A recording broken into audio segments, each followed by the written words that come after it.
बेटा यहाँ पे हमें पॉलिनोमियल दे रखा है, ये function f of x is equal to this, जहाँ बोला गया k is a non zero real number, मतलब k की वैल्यू ज़ीरो नहीं हो सकती। When f of x is divided by x plus two it leaves a remainder of -14। So अगर ये पॉलिनोमियल को आप इससे डिवाइड करते हो x प्लस टू से, तो रिमाइंडर कितना बचता है? -14। तो हमने ये प्रीवियस वीडियोज़ में पढ़ा हुआ है कि ऐसे केस में जब हमें किसी चीज़ से डिवाइड करने वाला पॉलिनोमियल दिया हो, तो यहाँ पे मेरा डिवाइड अगर आप देखोगे किससे हो रहा है? x प्लस टू से। सो रिमाइंडर हमें निकालना होता था, तो हम क्या करते हैं?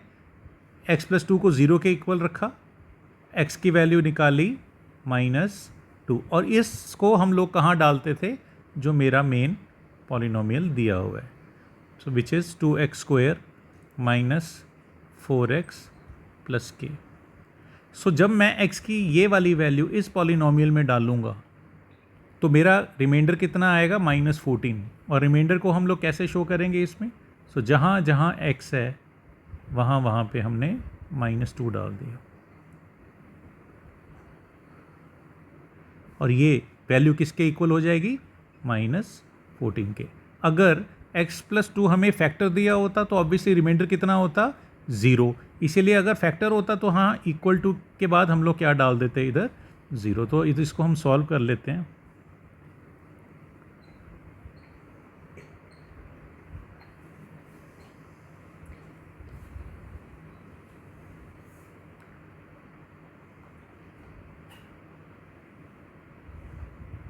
सो मेरे k की वैल्यू आ गई -30। सो k मेरा -30 आ गया। तो पहले क्वेश्चन में उसने पूछा है find the zeros of f of x। तो हम k की वैल्यू पॉलिनोमियल में डाल लेते हैं, विच इज़ 2x स्क्वायर -4x, आगे है ये प्लस k, और k की वैल्यू है -30।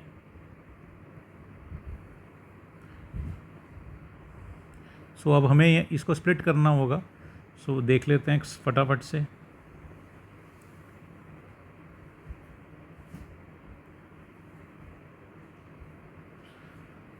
तो 6 और 10,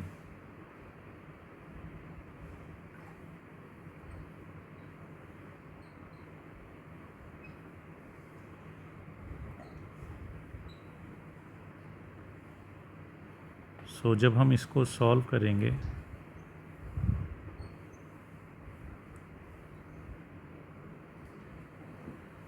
सो ये आ जाएंगे दो फैक्टर, 2x प्लस 6 और x माइनस 5। और जब हमें अब आगे पूछा क्या था यहाँ पे? Find the zeros. So basically zeros क्या होते हैं? ज़ीरोज़ होते हैं x की वो वैल्यूज़ जिससे मेरे फंक्शन की वैल्यू क्या आती है? 0। तो वो कैसे निकलेगा? 2x प्लस 6 को आप 0 के इक्वल रख लीजिए, यानी कि कितना आ जाएगा? -3। और दूसरा x माइनस 5 को भी 0 के इक्वल रख लीजिए, यानी कि x की वैल्यू कितनी आ जाएगी? 5। तो अगर आप यहाँ इसने जो ऑल्दो इस चीज़ का ग्राफ दिया हुआ है, तो अगर आप ध्यान से देखें, यानी कि ये वैल्यू क्या होगी? 5,0, और दूसरा क्या दिया हुआ है, यानी कि ये वाली इसके कोऑर्डिनेट्स क्या होंगे? -3,0। सो मेरे जो दो रूट्स हैं वो निकला है -3 और 5।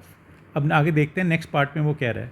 वो कह रहा है shown below is the graph of f of x, the vertex is the minimum value of f of x। तो वर्टेक्स क्या होता है?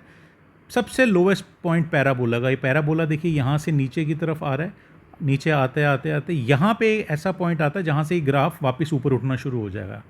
तो वो कह रहा है कि आपको ये बताना, the vertex is the minimum value of f of x and the dotted line drawn through the vertex is called the line axis of symmetry. So axis, ये वाली जो लाइन आप देख रहे हो डॉटेड, ये है एक्सिस ऑफ सिमिट्री। सिमिट्री का मतलब क्या है कि अगर मैं यहाँ पे इसको पेपर की तरह एज्यूम करूँ और यहाँ पे फोल्ड करूँ, तो ये वाला जो हाफ है वो इस वाले हाफ के ऊपर बिल्कुल बराबर ओवरलैप करेगा। तो उसने ये बोला है कि at what point does the axis of symmetry intersect the x axis, यानी कि हमें यहाँ पे निकालना क्या है? ये वाला पॉइंट।